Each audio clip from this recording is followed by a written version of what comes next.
धर्मतल्ला में जूनियर डॉक्टरों के आमरण अनशन यानी अनिश्चितकालीन भूख हड़ताल को लगभग 50 घंटे हो गए हैं। सरकार की तरफ से अभी तक कोई संदेश नहीं आया है, इसलिए डॉक्टरों की भूख हड़ताल जारी है। जूनियर डॉक्टरों के आंदोलन के सबसे अहम चेहरा बन चुके डॉक्टर अनिकेत महतो भी इस भूख हड़ताल में कल से ही शामिल हो चुके हैं। फिलहाल 7 जूनियर डॉक्टर इस वक्त भूख हड़ताल कर रहे हैं।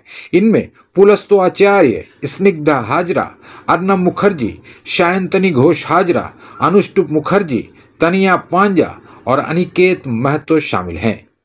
जूनियर डॉक्टरों के इस भूख हड़ताल को सीनियर डॉक्टर्स का भी समर्थन हासिल है। इस आंदोलन को पूरा समर्थन देते हुए सीनियर डॉक्टर भी धर्मतल्ला में 24 घंटे की सांकेतिक हड़ताल में शामिल हो गए हैं। फिलहाल इस सांकेतिक अनशन में 3 सीनियर डॉक्टर शामिल हुए हैं। इस अनशन में शामिल होने वाले सीनियर डॉक्टरों में श्रावणी चक्रवर्ती, तापस फ्रांसिस विश्वास और मुनमुन कीर्तिनिया शामिल हैं। कुछ और भी सीनियर डॉक्टर्स इस भूख हड़ताल में शामिल हो गए। आज शाम एक प्रेस कॉन्फ्रेंस के जरिए जूनियर डॉक्टरों ने ऐलान किया कि कल धर्मतल्ला से कॉलेज स्क्वायर तक एक रैली निकाली जाएगी। साथ ही सवेरे 9 बजे से रात 9 बजे तक बंगाल के सभी मेडिकल कॉलेज में अनशन किया जाएगा।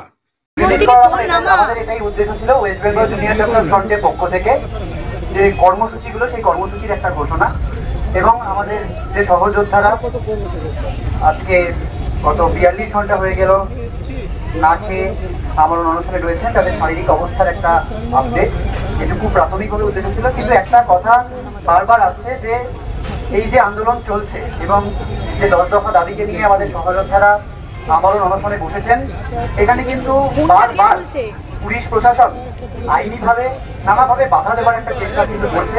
আপনারা প্রথম দিন থেকে দেখেছেন এখানে সামান্য অনশনকারীদের যে সামান্য স্নান করা বা বাথরুম যাওয়া, টয়লেট করার যে ব্যবস্থা, সেটা করানোর জন্য আমাদের হুইল চেয়ারে করে অনেক দূরে নিয়ে যেতে হচ্ছে। এখনো বায়ো টয়লেটের কোনো রকম ব্যবস্থা তারা করতে দেয়নি, তবু কোনো রকমে আমরা প্রাথমিকভাবে ব্যবস্থা করেছি। বিভিন্ন কলেজে কলেজে যে অনশনকারীরা রয়েছে, আমাদের যে অনশনকারী সহযোদ্ধারা রয়েছে, তাদের নামে পুলিশ দিয়ে প্রত্যেকটা কলেজে কলেজে খোঁজ পাঠাচ্ছে এবং রীতিমতো একটা তাদের মানসিক মনোবল ভেঙে দেওয়ার একটা চেষ্টা করছে। আমরা একটা দৃঢ়ভাবে জানাতে চাই, আমাদের অনশনকারীরা তো এখানে এসে প্রেস বাইট দেওয়ার মতো জায়গায় নেই। এখন তাদের যে শারীরিক অবস্থা, তাদের কথাটাকেই একটা ভাবে প্রতিধ্বনিত করছি, তাদের মানসিক বল কিন্তু অটুট এবং এই লড়াইয়ের শেষ তারা দেখে ছাড়বেন, এই কথা তারা জানিয়েছেন। এবং আরেকটাই কথা বলার যে আজকে যে আন্দোলন গণ আন্দোলনের রূপ নিয়েছে, আমরা একটাই কথা বলতে চাই যে কোনো রকম হামলা করে মামলা করে এই আন্দোলনকে কিন্তু দমানো যাবে না, সেটুকুই।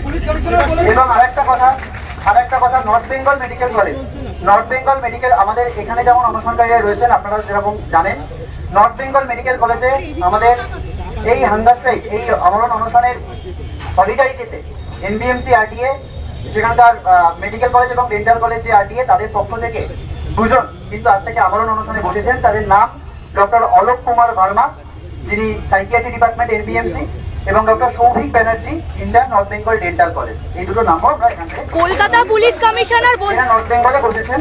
এবং আগামীকাল আমরা যে বললাম যে সকাল 9টা থেকে রাত 9টা আমরা বিভিন্ন কলেজের জুনিয়র ডাক্তার হোক, বিভিন্ন সিনিয়র ডাক্তাররা, বিভিন্ন সংগঠন নির্বিশেষে বিভিন্ন সিনিয়র ডাক্তাররা, তারা স্বাস্থ্যকর্মী, নার্স, তারা ঠিক যেমন আমাদের এই অবস্থান মঞ্চে বা অনশন মঞ্চে কিছু মানুষ দেখুন, এখানে পুলিশ আমাদের জায়গা বাড়াতে দিচ্ছে না, এখানে সবাইকে অ্যাকোমোডেট করা সম্ভব নয়।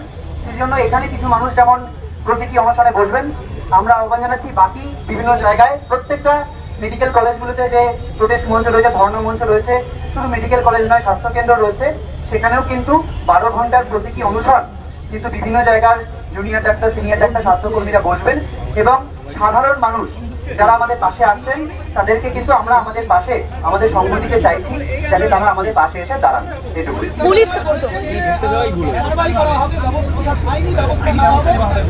সেটা তো আমরা আইনি ব্যবস্থা কি নেওয়া হবে আমরা সেটা দেখতে চাই। উনি প্রেস কনফারেন্স করে বলেছেন আইনি ব্যবস্থা নেওয়া হবে। আজকে 59তম দিনে এসে আমাদের এই গণ আন্দোলন আমরা কোনো উপায় না পেয়ে আজকে আমাদের সহযোদ্ধারা আমরণ অনশনে বসেছে। সেখানে কোনো সদিচ্ছা তো দূরের কথা, এরকম একটা থ্রেট, এরকম একটা ভয় আজকে আমাদের দেখানো হচ্ছে। আমরা দেখতে চাই কি কারবাহি, আপনি বলেন যে কারবাহি নেওয়া হবে বলা হচ্ছে, কি তারা স্টেপ নেন, আমরা সেটা দেখতে আগ্রহী। সেটা আমরা দেখতে চাই যে তারা কি করতে চান।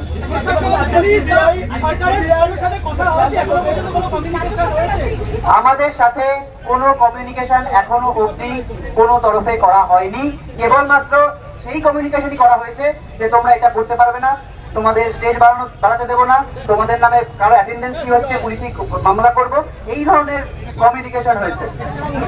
পুলিশ করছে বিভিন্ন জায়গায় বায়োটয়লেট আনা হচ্ছে, আমাদের বায়োটয়লেটে যে ডেকোরেটর যে গাড়িতে করে আসা হচ্ছে, যে গাড়িতে করে যে ডেকোরেটর ভ্যানে করে আসা হচ্ছে, তাদেরকে তাদের বাড়িতে গিয়ে আজকে সব বায়োটয়লেট দিয়ে এসেছে যে লোকেরা, তাদের বাড়িতে গিয়ে 10-15 জন পুলিশ গিয়ে তাদের থ্রেট করে এসেছে, তাদের নামে চালান কাটা হচ্ছে, তাদের ভেহিকেলের রেজিস্ট্রেশন ক্যান্সেল করা হবে, এই রকমের থ্রেট মারা হচ্ছে। এই হচ্ছে ড্রাইভারকে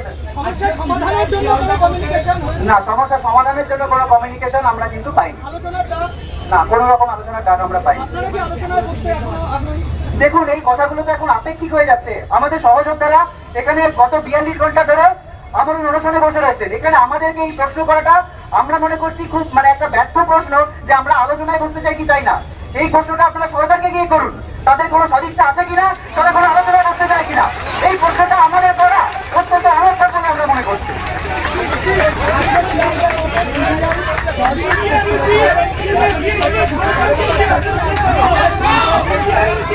একটু আসতে বাকিরা একটু আসতে প্লিজ, শেষ হয়ে যাক।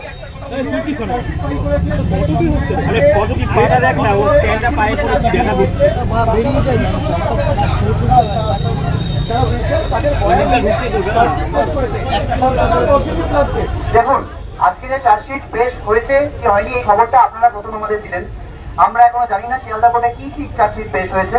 এবং দ্বিতীয় কথা, এই যে চার্জশিট পেশ হয়েছে আমরা আমাদের যতটুকু লিগ্যাল নলেজ সেটুকুতে এটা দাঁড়ায় যে এটা হচ্ছে প্রাথমিক একটি চার্জশিট, তো তার ভিত্তিতে কোনো মন্তব্য করা আমাদের এই মুহূর্তে সম্ভব নয়। আমরা আমাদের লিগ্যাল টিমের সাথে কথা বলে আমাদের যে প্রতিক্রিয়া সেটা পরে জানাবো।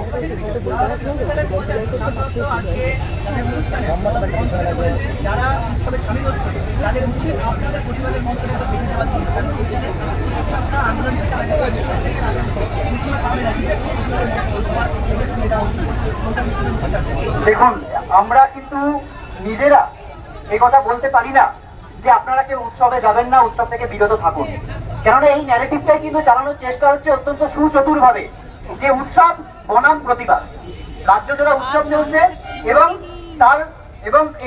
তার বদলে আমরা নাকি উৎসবে কাউকে যোগদান করতে দিতে চাই না, সেই জন্য এরকম একটা প্রোগ্রাম বা অনুষ্ঠানের মতো এরকম একটা জিনিস আমরা করছি।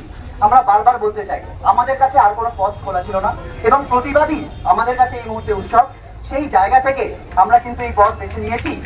এবং সাধারণ মানুষ যদি মনে করেন তারা উৎসবে পা মেলাবেন এবং তার সাথে আমাদের এখানে আমাদের যে প্রতিবাদের উৎসব, যে বিচারের জন্য যে আমাদের যে প্রতিবাদের ভাষা, তার পাশে দাঁড়াবেন, এটা তো সাধারণ মানুষ বলবেন, এটা আমরা আলাদা করে ডাক দিতে পারি না। এই জায়গা আমাদের নেই, কেননা এটা আমাদের আন্দোলন নয়, তো এটা সাধারণ মানুষের আন্দোলন, গণ আন্দোলন। সাধারণ মানুষ আপনি যেরকম বললেন কলকাতা বিশ্ববিদ্যালয়ের উপাচার্য বলেছেন, এরকম বহু মানুষ আমাদের কাছে এসে রোজ বলে যাচ্ছেন। তো এটা প্রত্যেকে দেখুন, মানবিকতা তো সবার জায়গায় রয়েছে, সবাই তো এই রাজ্য সরকারের মতো অমানবিক এরকম আমরা মনে করছি না, যে এতক্ষণ পরেও তারা শুধু থ্রেট ছাড়া আর কিছু দিতে পারছে না। তো আমরা আশা রাখছি এরকম শুভবুদ্ধি সম্পন্ন বহু মানুষ রয়েছেন যারা উৎসবে পা মেলাবেন তো বটেই, কিন্তু তারা এই প্রতিবাদের যে আমাদের ভাষা তার পাশেও মানবিকভাবে থাকবেন, এটুকুই।